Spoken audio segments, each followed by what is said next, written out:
नमस्कार, स्वागत है आपका आपके अपने चैनल उज्जवल जीके में और मैं हूं सीमा तेजस। आज हम पढ़ने जा रहे हैं एनसीईआरटी सार संग्रह के अंतर्गत भारत पर मुस्लिम आक्रमण और ये हमारी 16वीं क्लास रहने वाली है। इससे पहले हम प्राचीन इतिहास कंप्लीट कर चुके हैं एनसीईआरटी सार संग्रह के अंतर्गत। अगर आप वो वीडियोस देखना चाहते हैं तो आप उज्जवल जीके की प्लेलिस्ट में जाकर एनसीईआरटी सार संग्रह के अंतर्गत पढ़ सकते हैं। और अभी तक आपने चैनल को सब्सक्राइब नहीं किया तो प्लीज़ चैनल को सब्सक्राइब कर लें अगर आप रीट या इससे संबंधित किसी भी एग्जाम की तैयारी कर रहे हैं। तो चलिए पढ़ना शुरू करते हैं। मध्यकालीन भारतीय इतिहास के अंतर्गत भारत पर मुस्लिम आक्रमण पहला टॉपिक है हमारा। भारत पर आक्रमण करने वाले प्रथम मुस्लिम आक्रमणकारी मूलतः कहाँ के निवासी थे? तो जिन्होंने पहली बार भारत पर आक्रमण किया था वो अरब थे। वर्ष 711 में भारत पर सर्वप्रथम मुस्लिम आक्रमण किसके नेतृत्व में किया गया? तो उबैदुल्ला जो था इसके नेतृत्व में 711 में सर्वप्रथम जो है मुस्लिम आक्रमण किया गया था। देखिए, वर्ष 712 में मोहम्मद बिन कासिम ने सिंध के राजा दाहिर को पराजित करके ठट्टा के समीप स्थित देवल बंदरगाह को अपने अधीन कर लिया था। तो ये भी आप याद रखिएगा। नेक्स्ट है, सिंध के क्षेत्र में मोहम्मद बिन कासिम ने अंतिम विजय किस नगर पर प्राप्त की थी? तो अंतिम विजय मुल्तान पर प्राप्त की थी और इसको स्वर्ण नगरी भी कहा जाता था। भारत में जजिया कर लगाने वाला पहला शासक मोहम्मद बिन कासिम था। सिंध के क्षेत्र में अरबों द्वारा ऊंट पालन और खजूर की खेती का प्रचलन प्रारंभ किया गया था।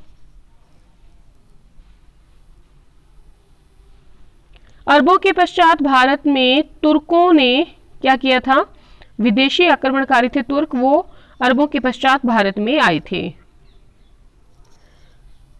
तुर्की में गजनवी वंश की स्थापना की गई थी अल्पतगीन गजनी के द्वारा।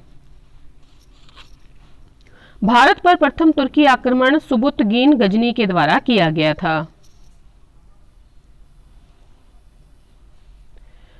वर्ष 712 में भारत पर सर्वप्रथम सफल मुस्लिम आक्रमण करने वाला मोहम्मद बिन कासिम था।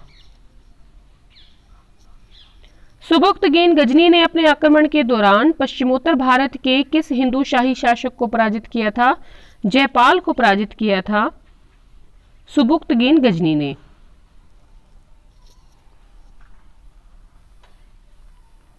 गजनवी द्वारा वर्ष 1025 में सोमनाथ मंदिर पर किए गए आक्रमण के दौरान गुजरात का शासक भीम प्रथम था।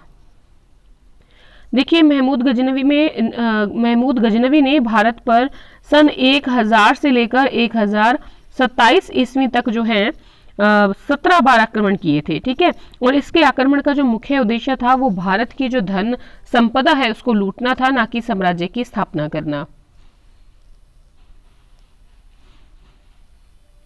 नेक्स्ट है, महमूद गजनवी के साथ भारत आने वाला प्रसिद्ध इतिहासकार जो था वो अलबरूनी था।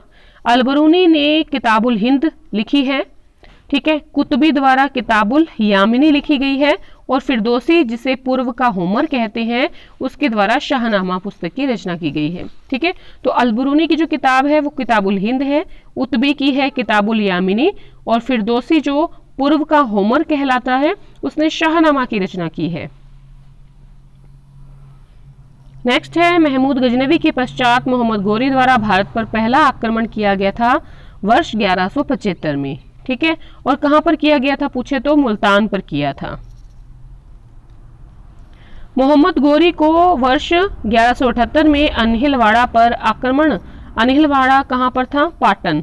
ठीक है, तो मोहम्मद गोरी को वर्ष 1178 में अनिलवाड़ा पर आक्रमण करने के दौरान किसके द्वारा पराजित किया गया था? तो ये भीम द्वितीय के द्वारा पराजित किया था। भीम द्वितीय का जो दूसरा नाम मिलता है हमें बुक्स में वो मूलराज है।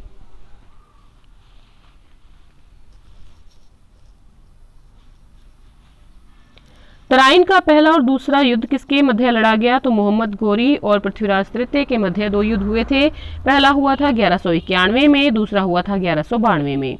पहले युद्ध में मोहम्मद गोरी जो है वो पराजित हुआ था और दूसरे युद्ध में मोहम्मद गोरी विजित हुआ था। मोहम्मद गोरी ने कन्नौज के शासक जयचंद को किस युद्ध में पराजित किया था? तो चंदावर के युद्ध में पराजित किया था और ये युद्ध हुआ था 1194 ईस्वी में। मोहम्मद गोरी के साथ भारत आने वाला प्रसिद्ध सूफी संत जो था वो शेख मोइनुद्दीन चिश्ती था। सिक्कों पर देवी लक्ष्मी की आकृति किस मुस्लिम शासक के द्वारा बनवाई गई थी? तो मोहम्मद गोरी के द्वारा बनवाई गई थी। देखिए, बख्तियार खिलजी का नाम आपको सुनने को मिलता है, जिसने बंगाल और बिहार पर विजय प्राप्त की थी। वो जो है मोहम्मद गोरी का एक साधारण सा दास था, जिसने बंगाल और बिहार पर विजय प्राप्त की थी। और इसने अपने आक्रमण के दौरान जो नालंदा है विश्वविद्यालय और उसके साथ जो विक्रमशिला विश्वविद्यालय हुआ करता था, विक्रमशिला, इन दोनों को नष्ट कर दिया था। किसने? बख्तियार खिलजी ने। और मोहम्मद गोरी का क्या था? एक साधारण सा दास था। और अंत में है, मोहम्मद गोरी की मृत्यु के पश्चात उसके साम्राज्य पर किन 3 गुलामों द्वारा नियंत्रण स्थापित किया था? किन्होंने किया था? यालदोज ने किया था, कुबाचा ने किया था और कुतुबुद्दीन ऐबक ने किया था। बाद में देखिए यालदोज और कुबाचा जो है उसको कुतुबुद्दीन ऐबक द्वारा अपने अधीन किया गया था। ठीक है, कुतुबुद्दीन ऐबक ने अधीन किया था। तो आज के लिए इतना ही। अगर आपको वीडियो पसंद आई है प्लीज़ लाइक शेयर कमेंट ज़रूर करिएगा। धन्यवाद अंत तक बने रहने के लिए। अगला जो हमारा टॉपिक होने वाला है 17वीं क्लास के दौरान वो है दिल्ली सल्तनत 1200 से लेकर 1526 ईस्वी। पहले हम गुलाम वंश को पढ़ेंगे। ठीक है, तो आज के लिए इतना ही। धन्यवाद।